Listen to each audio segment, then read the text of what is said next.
waiting on YouTube, and here it is. So today, as it's the 18th, I normally try and think of positive things on the 18th. I thought I'd talk about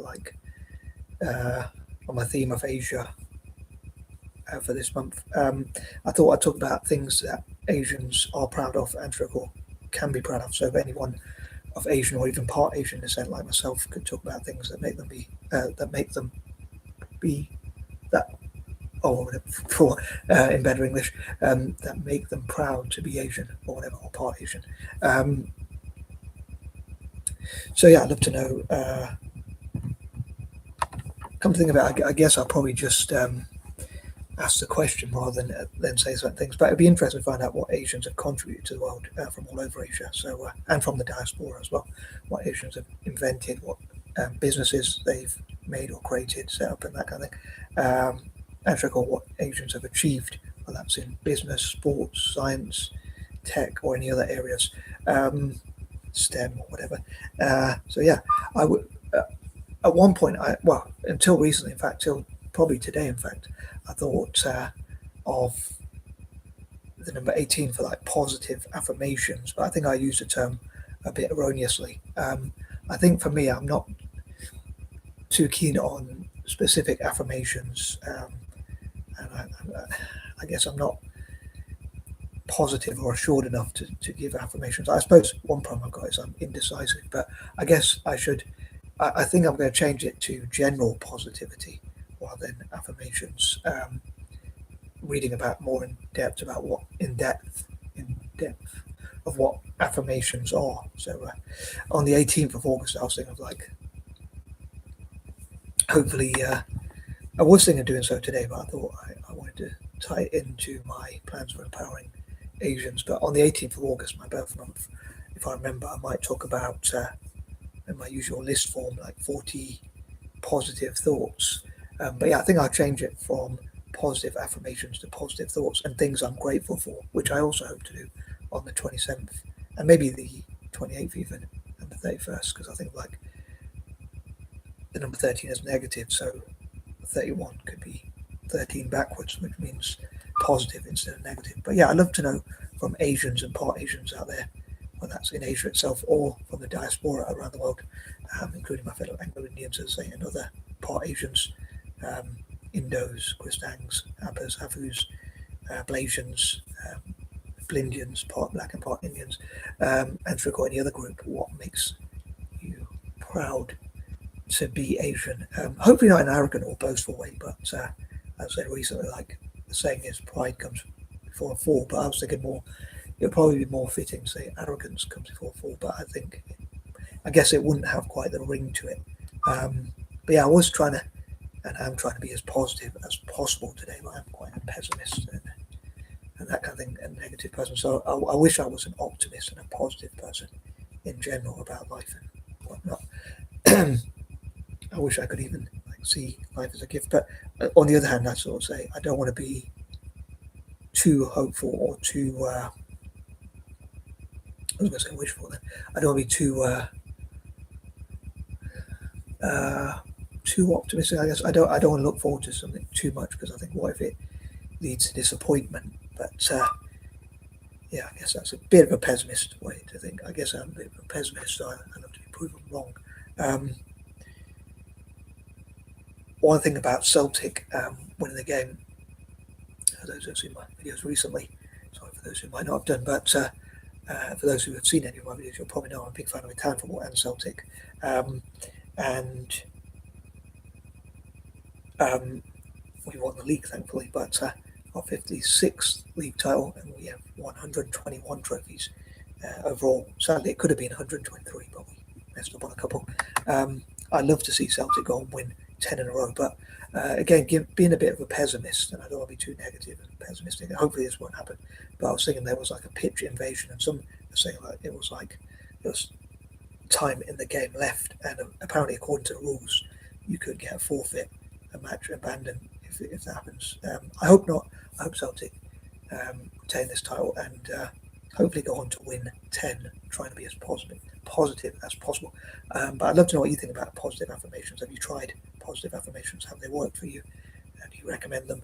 What positive, for those who do positive affirmations, what positive affirmations do you like to use? And maybe Asians could use positive affirmations and or just general positive thinking. But I guess as I'm someone who's a bit, or very indecisive, in fact, my biggest weakness is, I guess, is indecision. I don't think I could say like I am whatever, or say things in absolute terms. So yeah, maybe I'd change it to general positivity. But I suppose I could say like I can walk, I can listen to others, I can see, I can talk, and I can make videos, I can write, and I can make a positive change in the world. I guess I could say those sort of things. So maybe I could do positive affirmations, like I could do. I guess maybe on the 18th of August I could do positive affirmations, and on the 18th of September I could do just general positive thing, or vice versa. But I'd love to know what you think, and maybe you can remind me near a time. Anyone, hopefully I'll get some viewers talk about trying to be positive. But yeah, maybe near the time you can remind me or say whether you think I should do positive affirmations and or just general positivity, and if there's any general positive affirmations and or general positive thoughts that you could share for me and others to inspire me and for others. It'd be great to spread even those positive vibes. If I can make content, pretty much anyone can. You got to do is be able to speak into a camera. And I know this is a bit off topic, but I just reminded myself of something. I was thinking of wrapping up this video, but I was thinking about like people with disabilities and the challenges they have with getting jobs, and especially with like benefits cuts and things like that. Here in the UK, they had. In other countries, they probably don't have. Some countries do have benefits, which surprised me. But in other countries where they don't have benefits, or even here in the UK where they had like fit to work assessments, I was thinking YouTube and social media generally, being an influencer, could be an opportunity for disabled people who can't find work outside, and maybe people like me could support content of disabled content creators, anyone who wants to support disabled people. So but yeah, I think that could be a potential pathway for those who can't find a job elsewhere, which is one of the reasons why I created content, as well as trying to express myself in my own way, given all my weaknesses. But yeah, I thought if I can't find a job outside or whatever, there's a potential way. And someone mentioned like not everyone with disabilities can do so, like if they don't want to appear on camera. But I think it's trying to take an idea which, even if I do blow my own trumpet without wanting to be too arrogant about it, I think could potentially be a good idea. Or maybe I'm being naive and foolish, I don't know. But even if it helps one or two people with disabilities, it's still something that's worth pursuing, in my opinion. I guess some people might argue that it could give the government more of an excuse to cut benefits, but I think it'd be good if disabled people had opportunities, like whether that's creating businesses, social media, or not. Again, I know I'm mainly trying to think of Asian empowerment, but as a side note, that's something maybe for another time. But yeah, I think like maybe some of the excess money from quantitative easing could go to disabled people, or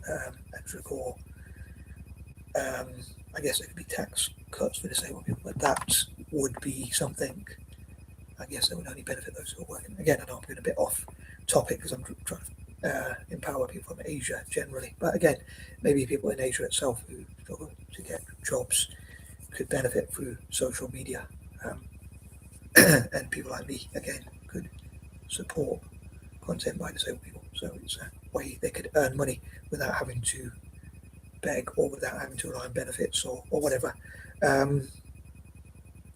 Like for instance, if I had enough views, or on a serious note, if I had enough views and I could monetize my content, I wouldn't need to rely on benefits or anything else like that. But yeah, I've got so many ideas on my mind, but such little time that but yeah, I'd love to know from people out there from Asia, like what, if anything, makes you proud to be Asian, or again, part Asian. What makes you proud of your Asian roots, or people from Asia itself? What makes you proud, or what could make Asia more proud? What is something Asians could create that makes them more proud as Asian nations themselves, and even the continent itself on the whole? How could Asia support more disabled people and be a more positive influence on the world generally, including on each other's on each other's nations and on the world generally. But yeah, I think I'm going to go for my granddad nap, and then see what else I can do and what other ideas I can express in my own way. I think people say, like, I read once, like, dyslexics overthink. We think so much and have so many ideas that makes us more sleepy, which is why we need to go for granddad naps, I guess. That's my excuse anyway. Obviously, it affects people differently, dyslexia, but I wasn't going to go talk about other things other than Asian empowerment and what makes Asians proud to be Asian, but I'm going a bit off track. But anyway, I'm sure I'll be kicking myself later if I forgot anything, but I'm going to try and relax a bit, have a granddad nap, and then again see what else I can write and work on and whatnot, my own way, for a lazy person, I guess. But write what I can and make some videos, and I'm out, and peace and love.